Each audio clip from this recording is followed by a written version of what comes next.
On August 7, 1942, in the skies over Guadalcanal, Japanese fighter ace Saburo Sakai makes a single catastrophic miscalculation.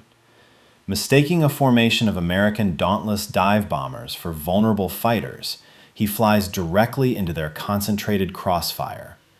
A .30 caliber round shatters his canopy and strikes him squarely in the skull. Instantly blinded in his right eye and paralyzed across his entire left side, Sakai slumps against his controls. As his crippled Zero plummets toward the Pacific, he is critically wounded, drifting in and out of consciousness, and over 500 miles of open ocean away from his base at Rabaul. Medically, statistically, and logistically, Saburo Sakai is already dead. Yet what follows is not just a testament to raw human endurance. It is one of the most astonishing feats of manual aerial navigation ever recorded. Over the next 4 agonizing hours, a half-conscious, critically wounded man will attempt to fly a shattered aircraft across a featureless ocean. But the legend of that miraculous flight is only half the story. The other half is a decades-long historical detective investigation to find the American gunner who pulled the trigger that morning. For years, post-war memoirs and popular history confidently named the man who nearly killed Japan's greatest living ace, even culminating in a famous, highly publicized reconciliation. But when we strip away the enduring wartime myths and cross-reference them against cold, declassified combat logs, a much more complicated reality emerges.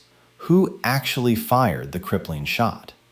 To untangle that mystery and to understand how a dying pilot managed to find his way home, we have to examine the brutal, tactical reality of the Pacific theater in the summer of 1942. We must understand the punishing logistical nightmare that forced both Japanese and American aviators into a desperate, maximum-range collision over a remote jungle island neither side was fully prepared to hold.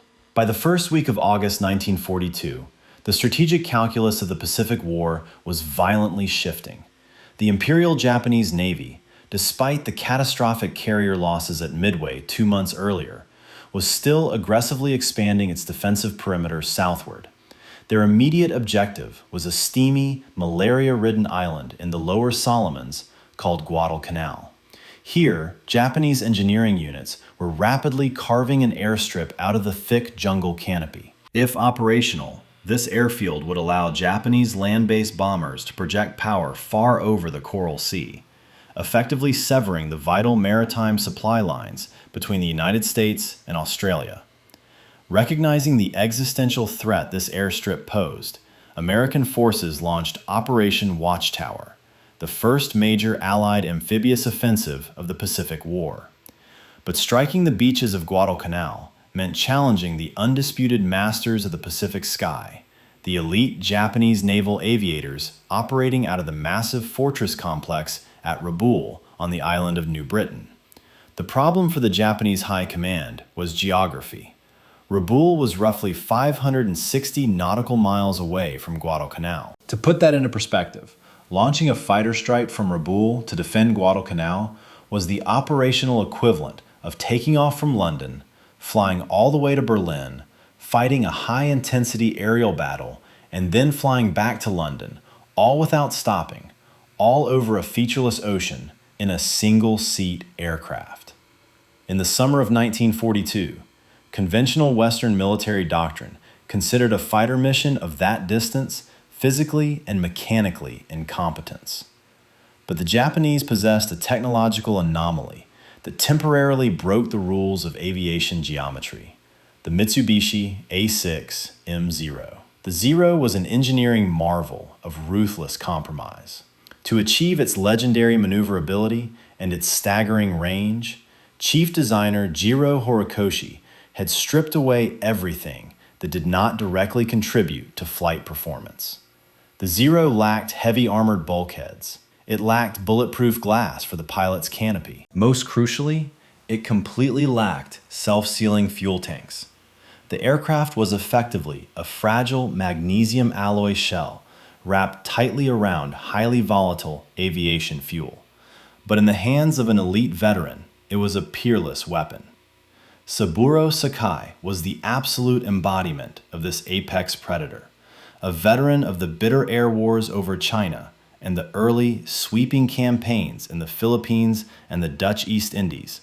Sakai was a flight petty officer first class in the elite Tainan Air Group. He was a master of aerial gunnery, possessing extraordinary eyesight and an intuitive, almost mechanical grasp of the Zero's kinetic limits. He knew exactly how to exploit the aircraft's unparalleled turning radius to outmaneuver the heavier, clumsier Allied fighters he had faced up to that point. But Sakai also deeply understood the fatal flaw of his machine. It could not absorb damage. A single incendiary bullet striking the wing tanks would instantly vaporize the aircraft in a ball of fire. Survival, therefore, relied entirely on offensive superiority, aggressive initiation, and absolute situational awareness. Yet, even for a pilot of Sakai's extreme caliber, the Guadalcanal run was a logistical nightmare that pushed the human body to the breaking point. To cover the 1,200-mile round trip, Japanese pilots had to operate with grueling mechanical discipline. They flew for hours at high altitudes in freezing, unpressurized cockpits, constantly adjusting their fuel mixtures and propeller pitch to maintain maximum efficiency. The sensory deprivation of the vast Pacific expanse was broken only by the deafening, bone-rattling roar of the Nakajima radial engine. Strict radio silence was enforced to avoid American interception, meaning navigation was achieved entirely by dead reckoning, relying on compass headings, a stopwatch, and the faint hope of recognizing a specific coral atoll through the heavy tropical clouds. After nearly 4 hours of this exhausting, hypnotic transit, a Japanese pilot would finally arrive over Guadalcanal. But they arrived mentally drained, physically cramped, and running on the absolute razor's edge of their fuel calculations. The tyranny of distance dictated that a Zero pilot had, at most, 10 to 15 minutes of combat time over the target before they crossed the point of no return, linger a minute too long in a dogfight, push the throttle to war emergency power for a few seconds too many, and the fuel gauges would drop below the margin required to make it back to Rabaul. The Pacific Ocean would claim them on the way home, regardless of whether they won the fight. Waiting for them at the end of this exhausting transit was an American naval aviation force that was rapidly learning from its early devastating losses. United States tacticians realized they could not beat the Zero in a traditional turning dogfight. Instead, they adapted. They relied on high-altitude diving attacks, rugged airframes, and heavily armed formations. This defensive doctrine extended beyond their fighters directly to their strike aircraft. American carrier-based dive bombers like the Douglas SBD Dauntless and torpedo bombers like the Grumman TBF Avenger were not defenseless targets waiting to be picked off. They were designed as rugged flying gun platforms. While the pilot-controlled forward-firing machine guns, a dedicated radioman gunner sat facing backward in the rear cockpit, manning flexible, twin-mounted 30-caliber machine guns. When under attack, American bomber pilots were highly trained to tighten their formations, creating interlocking, mutually supporting fields of fire. A Japanese fighter attempting to slide onto the tail of an American bomber squad was no longer facing a single, panicked straggler. They were flying directly into a synchronized wall of lead. This was the brutal tactical reality on the morning of August 7, 1942. When the American invasion fleet arrived to bombard Guadalcanal, the Tainan Air Group was immediately scrambled from Rabaul.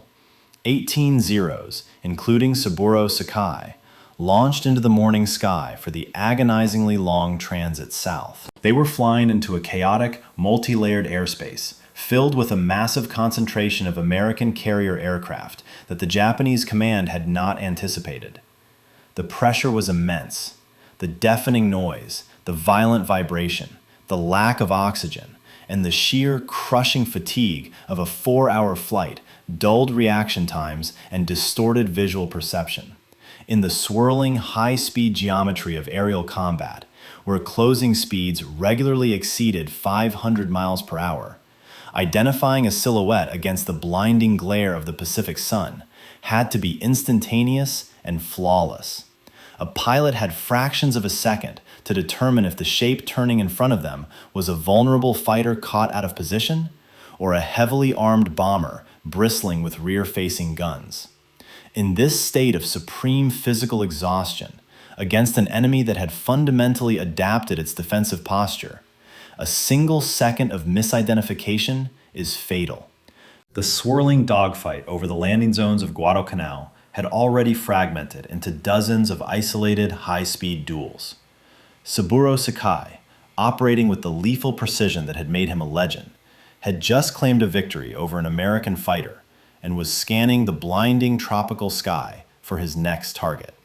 Peering through the intense glare, he spotted a cluster of 8 American aircraft flying in a tight, methodical formation just below the cloud layer. Given their general silhouette and altitude, Sakai's exhausted brain processed the shapes as a squadron of Grumman F-4F Wildcats. It was a perfectly logical assumption in the heat of combat, and it triggered an immediate, deeply ingrained tactical response. A Wildcat was a forward-firing fighter. Its deadliest weapon was its nose, but its rear was entirely blind. For a Zero pilot, the textbook maneuver was to exploit a fighter's lack of rearward visibility, diving in from above and sliding directly onto its tail to deliver a fatal burst of 20mm cannon fire before the American pilot even knew he was there. Sakai pushed his throttle forward, banking his aircraft into a steep, accelerating dive. He closed the distance with terrifying speed, his eyes locked onto the trailing aircraft, his thumb resting lightly on the firing button. 500 yards, 400, 300. He was perfectly aligned, dropping right into the pocket of what he believed was the enemy's blind spot. But as the distance collapsed, the silhouettes suddenly sharpened against the Pacific sky. The canopies were too long. The fuselages were too wide. They were not Wildcats. They were carrier-based dive bombers, Douglas SBD Dauntlesses from the USS Enterprise. And they were not fleeing, they were waiting. By misidentifying the aircraft, Sakai had not ambushed a group of vulnerable fighters. He had willingly flown his fragile, unarmored Zero into the kill zone of a highly disciplined bomber formation. The American pilots held their tight V-shape, overlapping their defensive arcs, while 8 rear gunners swiveled their flexible, twin-mounted 30 caliber machine guns directly toward the diving Japanese ace. At 200 yards, realizing his catastrophic mistake, Sakai desperately attempted to break off his attack, but at nearly 300 miles per hour, inertia and momentum betrayed him. He was trapped in the geometry of his own dive. Before he could pull away, the American formation erupted. 16 machine guns fired in near unison, creating an impenetrable wall of tracer fire converging on a single point in space. The Zero flew straight into the crossfire. The unarmored fighter offered absolutely no resistance. A 30 caliber armor-piercing round smashed through the thin plexiglass canopy directly in front of Sakai's face. It was not a glancing blow.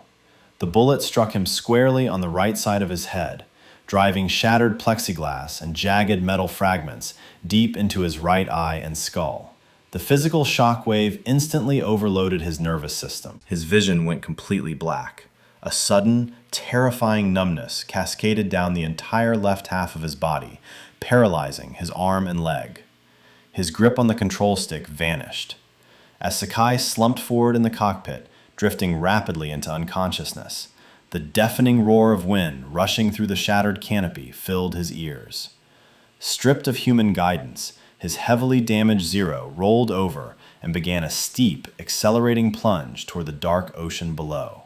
The cold, rushing air, violently tearing through the shattered plexiglass canopy, was the only thing that kept the pilot tethered to the waking world. As the Mitsubishi Zero plunged toward the iron-bottom sound, gravity and aerodynamics took control of the crippled machine. Inside the cockpit, the situation was catastrophic.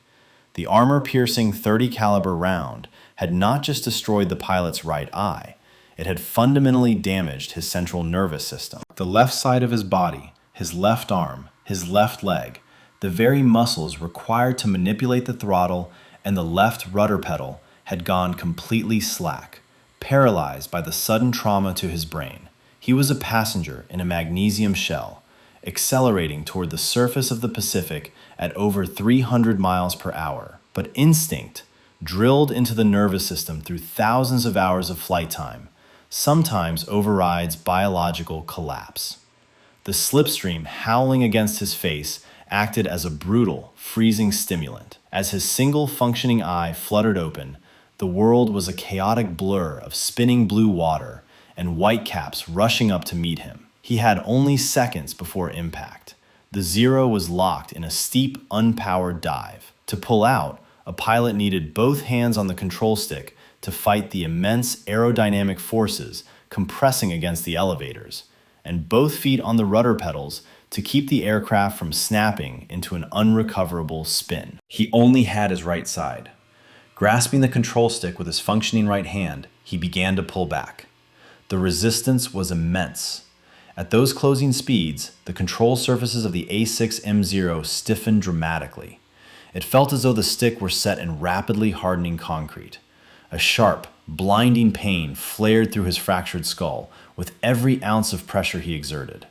He braced his right leg against the floorboards, desperately trying to leverage his own body weight against the controls. Slowly, agonizingly, the nose of the fighter began to rise. The horizon line, previously a vertical blur, began to flatten out. The altimeter unwound wildly. 500 feet, 300, 100. The dark surface of the ocean was so close he could clearly see the individual crests of the waves. With one final desperate heave on the stick, the Zero leveled out. The belly of the fighter kissed the turbulent air just feet above the water. Salt spray instantly speckling the remaining glass of the windshield. He had survived the fall. But the sanctuary of the sky offered no safety. He was hovering just above the ocean, critically wounded, alone, and over 500 miles from anything resembling a runway. Survival now shifted from an aerodynamic crisis to a physiological one. The engine was still running. The steady, rhythmic vibration of the Nakajima Sake radial engine humming through the airframe, completely indifferent to the dying man strapped behind it. He pushed the throttle forward with his right hand, coaxing the battered fighter into a slow, shallow climb. He needed altitude. Altitude meant glide range, and altitude gave him time to assess the devastating reality of his condition. The primary threat was no longer the American fighters. It was his own body. He was hemorrhaging heavily from the head wound. The wind whipping through the open cockpit was smearing the blood across his face, but gravity was doing something far worse. It was pulling the liquid down into his left eye, his only remaining window to the world. Every few seconds, his vision would swim in a dark haze, forcing him to reach up with his functioning right hand to wipe it away, a motion that temporarily required him to let go of the control stick. In an aircraft as sensitive as the Zero, taking a hand off the stick meant the plane immediately began to drift off course or dangerously dip its nose. He needed to control the bleeding. Fumbling with his right hand, he managed to unfasten the small aviation first aid kit stowed in the cramped cockpit. He extracted a roll of sterile aviation gauze. Without a mirror, without the use of his left hand to stabilize his head, he operated purely by tactile sensation. He located the jagged entry wound above his right eye, where the skull was fractured. Pressing the thick wad of bandages directly into the injury, he tried to stem the flow. The pain was absolute, a white-hot spike that threatened to send him back into shock. But the bandage was merely a temporary dam. It quickly soaked through, and the weeping wound resumed its relentless creep into his good eye. The physiological problem required a radical aerodynamic solution. With his vision constantly obscuring, he could not fly, let alone navigate over open water. The pilot made a decision that defied conventional aviation logic, but perfectly illustrated his mechanical mastery of the machine. He gripped the stick, applied pressure, and rolled the Mitsubishi Zero onto its back. Flying inverted in a heavily damaged aircraft with a traumatic brain injury is an act of supreme desperation. Suddenly, all control inputs are reversed. Pushing the stick forward makes the nose go up toward the sky. Pulling it back drives the plane toward the ocean. The rush of blood to his head intensified the throbbing pressure in his skull.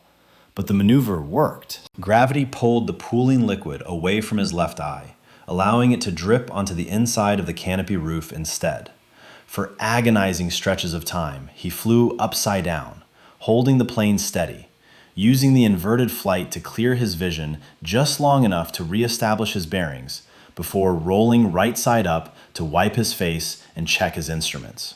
It was a torturous, rhythmic cycle of flying, rolling, and wiping, a grim mechanical dance to simply keep his eyes open. The most daunting enemy was no longer the wound itself, but the unforgiving geography of the South Pacific. Rabaul, the stronghold of the Japanese Imperial Navy, was roughly 560 nautical miles to the northwest. Under normal conditions, in a pristine aircraft with a fully alert pilot, it was a grueling 4-hour transit. In his current state, it was a mathematical death sentence. His navigational instruments were practically useless. The violent maneuvers and the combat damage had cast serious doubt on the reliability of the magnetic compass, and his blurred, single-eyed vision made reading the small, vibrating dials on the instrument panel nearly impossible. Radio navigation was non-existent. Strict radio silence was still enforced, but even if he had wanted to break it, there was no rescue infrastructure capable of reaching him over the Solomon Sea. He was entirely on his own, forced to rely on the most primitive form of wayfinding, dead reckoning. He had to build a mental map of the ocean, using only the position of the sun, his estimated airspeed, and the scattered volcanic islands that dotted the Pacific like stepping stones. He set his heading northwest, trying to keep the afternoon sun at a specific, consistent angle over his left shoulder. The intense tropical glare hammered through the broken canopy, baking the cockpit and rapidly accelerating his dehydration. Every minute stretched into an eternity. The hypnotic, unending drone of the radial engine threatened to lull him into a sleep he would never wake from. To maintain his course, he relied on the geography of the Solomon Islands. He needed to track up the chain, past the dense jungles of New Georgia, over the sprawling landmass of Bougainville, and up the coast of New Ireland, before making the final turn toward New Britain. But identifying these islands from altitude, with a severe concussion and failing vision, was an exhausting cognitive puzzle. A low-hanging cloud bank looked exactly like a distant mountain range. A coral reef beneath the water's surface could be mistaken for an atoll. He had to constantly cross-reference his visual observations with the mental stopwatch ticking in his head. If he had been flying for 2 hours at 180 knots, his exhausted brain calculated, he should be seeing the peaks of Bougainville off the right wing. When the dark green silhouette of an island finally materialized through the haze, exactly where he predicted it would be, it was a minor miracle of spatial awareness. But the relief was fleeting. Rabaul was still hundreds of miles away, and his fuel needle was steadily dropping. While the Japanese pilot fought a desperate, solitary war against his own fading biology, the men who had put him in that state were experiencing a vastly different reality. Far behind him, back in the skies over Guadalcanal, the American bomber formations were turning back toward their carriers. In the rear cockpits of the Douglas SBD Dauntless dive bombers from the USS Enterprise, the radiomen gunners were catching their breath, the acrid smell of burnt cordite thick in their flight suits. The engagement had been brief, violent, and chaotic. When the solitary Zero had plunged into their formation, misidentifying them in the glare of the sun, the American response was immediate and highly disciplined. It was a textbook execution of their defensive doctrine. Multiple gunners had tracked the incoming fighter, their twin 30 caliber machine guns chattering in unison, creating an overlapping web of defensive fire.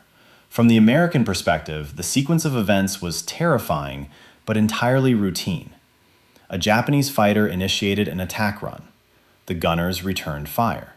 They saw their tracer rounds impact the thin skin of the Zero. They saw the plexiglass shatter. They saw the enemy aircraft abruptly break off its attack, roll over, and dive erratically toward the ocean, trailing a faint wisp of smoke. In the frantic aftermath of the battle, as combat reports were hastily scribbled on knee pads, the incident was logged as a successful defensive action. A single Zero was claimed as damaged or destroyed, last seen falling out of control. But in the immediate adrenaline-soaked minutes following the engagement, none of the American aircrew understood the historical magnitude of what they had just accomplished. They did not know the name of the pilot bleeding out in that shattered cockpit. They did not realize they had just crippled the highest-scoring surviving ace of the elite Tainan Air Group. Decades later, historians and aviation enthusiasts would pore over these combat logs, attempting to isolate the single American gunner whose bullet struck the devastating blow. Some accounts would confidently identify a specific radio man, leading to heavily publicized post-war narratives. But the tactical reality of August 1942 defies such neat cinematic resolutions. The Dauntless formation operated as a single lethal organism. The airspace was saturated with 30 caliber rounds intersecting from multiple angles. It was a collective defensive barrage, a statistical inevitability engineered by American tacticians to counter the superior maneuverability of the Japanese fighters. The gunners were not hunting a legend. They were simply trying to survive a combat patrol. They logged their hits, scanned the horizon for the next threat, and flew back to their fleet, entirely unaware that the man they had just shot down was currently fighting a titanic battle against his own mortality. As the fourth hour of the flight approached, the physical limits of the human body began to loudly demand surrender. The initial surge of adrenaline that had sustained the pilot through the pullout and the makeshift triage had completely evaporated. It was replaced by a crushing, leaden fatigue. The pain in his fractured skull was no longer a sharp spike. It was a deep, rhythmic pounding, synchronized with the roar of the engine. The numbness on his left side had spread, a cold deadness creeping toward his chest. He was fighting a secondary battle now, not against aerodynamics or geography, but against the seductive pull of unconsciousness. Closing his good eye, even for a second, offered an overwhelming sense of relief. The darkness was peaceful. It promised an end to the agonizing noise, the freezing slipstream, and the relentless mechanical effort of forcing his paralyzed body to fly. He caught his head dropping, his chin hitting his chest, waking up violently as the aircraft dipped toward the water. To stay awake, he resorted to punching his own wounded thigh with his right fist, using fresh bursts of pain to deliberately shock his nervous system. In these final hallucinatory hours, a dark temptation took hold. The warrior ethos of the Imperial Japanese Navy, the rigid code that governed his life and his military identity, offered a clean, honorable alternative to bleeding to death alone in an unrecorded crash. If he could not make it back to Rabaul, his duty was to inflict maximum damage on the enemy. Peering through his remaining bloodshot eye, he scanned the horizon for targets. He thought he saw the gray silhouettes of Allied warships far in the distance. The thought crystallized in his exhausted mind. He would push the throttle forward, push the nose down, and dive his crippled Zero directly into the bridge of an American cruiser. It would be a final, defiant act, a death worthy of his rank. He altered his course, banking toward the distant shapes. He tightened his grip on the stick, preparing for the final plunge. But as the distance closed, his singular, failing eye finally resolved the image. They were not warships. They were a line of small, uninhabited coral reefs, their surf breaking white against the rocks, distorting their shape in the heavy tropical haze. The realization broke the spell of his suicidal resolve. The sheer absurdity of dying by crashing into a rock rekindled a fierce, stubborn desire to live. He owed his commanders a report. He had to warn Rabaul about the heavy defensive firepower of the American dive bombers and their overlapping fields of fire. The intelligence was vital for the squadron's survival. He had to make it back. He dragged the aircraft back onto its northwest heading. Minutes bled into hours, until finally, rising out of the mist like dark, jagged teeth, he saw them. The volcanic peaks guarding the massive harbor of Rabaul. The smoking caldera of Mount Taverver was the most vital landmark he had ever seen. But arriving at the airspace was not the end of the ordeal. He still had to land. Bringing a highly responsive fighter aircraft down onto a dirt strip requires perfect depth perception, dual hand coordination for the throttle and stick, and rapid footwork on the rudder pedals to keep the plane tracking straight. He had none of these. He was half blind, flying with one hand, and forced to operate both the right and left rudder pedals with his single functioning right foot, clumsily sliding his heavy flight boot back and forth across the floorboards. He dropped his landing gear and aligned the Zero with the runway. Without depth perception, he severely misjudged his altitude. The aircraft slammed onto the dirt strip with bone-jarring force. The heavy impact bounced the fighter back into the air. He slammed down again. Unable to effectively manage the rudder with one foot to correct the drift, the Zero veered violently to the left. The aircraft ground-looped, skidding sideways across the runway in a massive cloud of thick, red volcanic dust, before finally grinding to a halt. The radial engine sputtered, coughed, and died. The sudden silence on the airfield was deafening. Ground crews and mechanics, seeing the shattered canopy and the wildly erratic landing, sprinted toward the aircraft. When they climbed onto the wing and looked inside the cockpit, they stopped in shock. The interior was heavily stained. The pilot was slumped over the controls, his flight suit saturated, his face severely traumatized by the impact of the bullet and the plexiglass. Medics scrambled forward with a stretcher, shouting for him to remain entirely still. But the rigid discipline of the Japanese military hierarchy ran deeper than his physical trauma. As hands reached in to carefully pull him out, Saburo Sakai swatted them away with his right arm. He flatly refused the stretcher, drawing on the absolute last reserves of his energy. He forced his paralyzed left leg to move, dragging himself out of the cramped cockpit and dropping heavily onto the dirt runway. He stood up, swaying, supported by a terrified mechanic. He demanded to be taken directly to his commanding officer. He dragged his feet across the airfield, fighting the blackness rapidly closing in on his vision, until he stood before his superiors. He managed a ragged, rigid salute. He delivered a brief, slurred report on the morning's engagement, explicitly detailing the unexpected density of the American bomber formations and the critical necessity of altering their attack profiles to avoid the rear gunners. Only when the report was formally acknowledged, his duty finally complete, did the invisible tether holding him upright finally snap.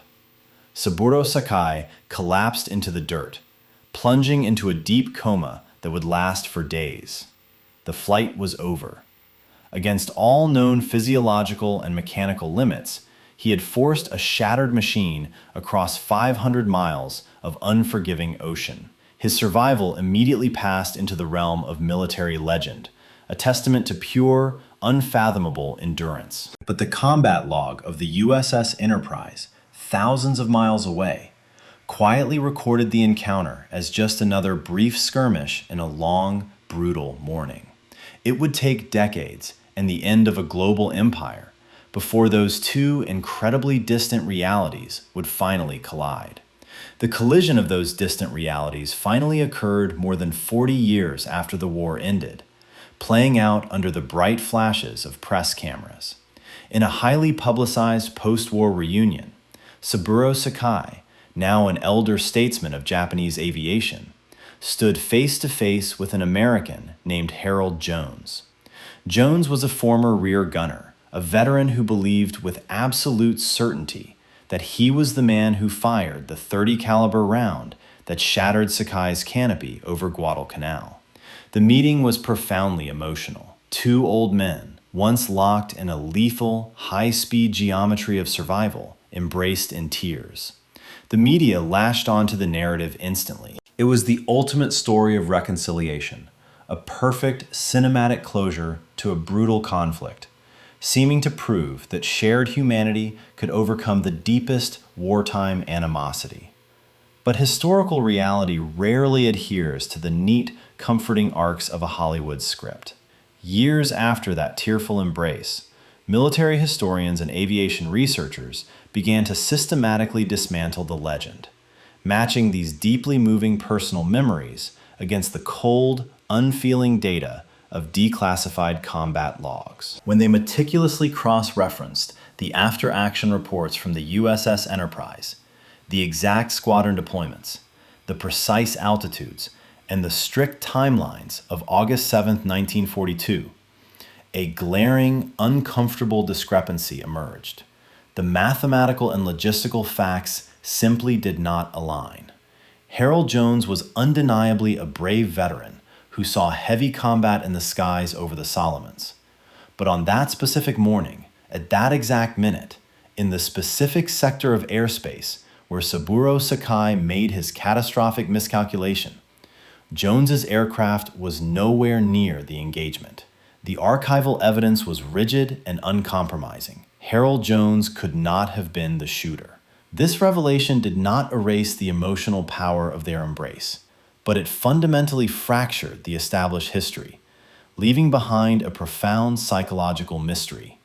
It pitted a deeply held personal truth against undeniable paper records. How could two highly capable, seasoned veterans be so entirely convinced of an intimate, violent connection that almost certainly never happened? To understand that, one must look away from the archives and look into the sheer scale, the blinding chaos, and the collective trauma of the Pacific sky. To understand the false memory, we must strip away the romanticized notion of the aerial duel. Air combat over Guadalcanal in the summer of 1942 was not an intimate joust between two knights in the sky. It was a terrifying, high-speed industrial collision. When Saburo Sakai dove into the American formation at 300 miles per hour, he entered a frantic, three-dimensional kill zone. Inside the rear cockpits of those Douglas Dauntless dive bombers, the radioman gunners were fighting under extreme G-forces, blinded by the harsh glare of the Pacific sun, deafened by the roar of their own Wright Cyclone engines, and operating on pure, adrenaline-fueled instinct. They did not have the luxury of picking out a specific enemy face or tracking a single bullet's trajectory. American defensive doctrine relied on sheer volume, not individual marksmanship. When the 8 bombers tightened their formation, 16 .30 caliber machine guns created an overlapping, synchronized wall of lead. Hundreds of rounds filled the airspace in a matter of seconds. Every gunner in that formation was firing at the same blurred silhouette. When the Zero abruptly rolled over and plunged toward the ocean, every man who had his finger on a trigger legitimately believed he was the one who scored the hit, and they all reported it. Combat logs are not perfect historical records. They are fragmented snapshots written by exhausted men trying to make sense of absolute chaos. The harsh, unromantic truth is that the man who actually fired the armor-piercing round into Sakai's cockpit was swallowed by the anonymity of the war. He was just one gunner among dozens in that specific sector. He flew back to his carrier, submitted a standard after-action report, and prepared for the next mission. He never knew that the plane he shot at was flown by Japan's leading ace, and he never knew the pilot survived that impossible plunge. Given the catastrophic casualty rates among naval aviators in the horrific carrier battles that immediately followed at the Eastern Solomons and the Santa Cruz Islands, it is highly probable that the real shooter died later that same year, taking the truth to the bottom of the Pacific. The fabricated history shared by Harold Jones and Saburo Sakai was not a deliberate deception, but a psychological necessity. War at that scale strips away individuality, leaving combatants as nothing more than statistics in a meat grinder. For a veteran like Jones, claiming that specific hit was a way to find a tangible anchor in the swirling madness of his combat experience. For Sakai, who spent decades grappling with the trauma of his horrific injury and the loss of almost all his wartime comrades, confronting a faceless mechanical wall of lead offered no closure. He needed a specific human being on the other end of that bullet. The human mind inherently rejects the terrifying randomness of survival. It builds narratives to bridge the voids left by trauma. Their tearful reunion was built on a factual error, but it served a profound emotional truth. It allowed two aging men to forgive each other for the brutality of their youth, transforming a chaotic, anonymous act of industrial violence into a necessary, enduring myth. In the final assessment, the true legacy of Saburo Sakai's ordeal is not found in the precise ballistic trajectory of a .30 caliber round, nor in the unyielding mathematics of naval combat logs. It exists instead in the profound, desperate lengths to which human beings will go to survive the machinery of a global conflict, both in the agonizing heat of the moment and long after the actual fighting has stopped. The sheer, unfathomable willpower required for a half-blind, critically wounded man to force a ruined aircraft across 500 miles of featureless ocean was an absolute physical rejection of death. Decades later, that identical survival instinct simply took a new psychological form. The public reunion between the Japanese ace and the American gunner was a rejection of the war's cold anonymity. To truly heal from massive industrialized trauma, these aging veterans intuitively understood they had to humanize their faceless enemies. They needed to look into the eyes of a specific individual rather than stare back into the terrifying mechanical void of a synchronized bomber formation or the empty, freezing slipstream of a shattered canopy. The proven historical inaccuracy of their meeting does not erase its profound emotional truth. Rather, it highlights the staggering psychological toll of the Pacific theater. The anonymous sailor who actually pulled the trigger over Guadalcanal remains forever lost, swallowed by the sheer scale of the fighting. Yet, by embracing a deeply needed human connection, two former adversaries found a way to process a level of violence that defies ordinary comprehension. They successfully reclaimed their individual humanity from a war that was explicitly designed to erase it. This intersection of raw physical endurance and fragile human memory ultimately frames the true nature of the campaign, stripping away the sweeping strategic arrows to reveal the permanent scars left behind. In the vast, unforgiving skies of the Pacific, the armor-piercing bullet that blinded Saburo Sakai was ultimately fired by an unknown hand, swallowed forever by the anonymous industrial machinery of the Second World War. Yet the profound peace he achieved decades later was undeniably real, even if the tearful American veteran he embraced and forgave was the wrong man. Surviving the brutal geometry of combat required an absolute, uncompromising mastery of the machine, but surviving the peace demanded the fragile, desperate grace of human self-deception.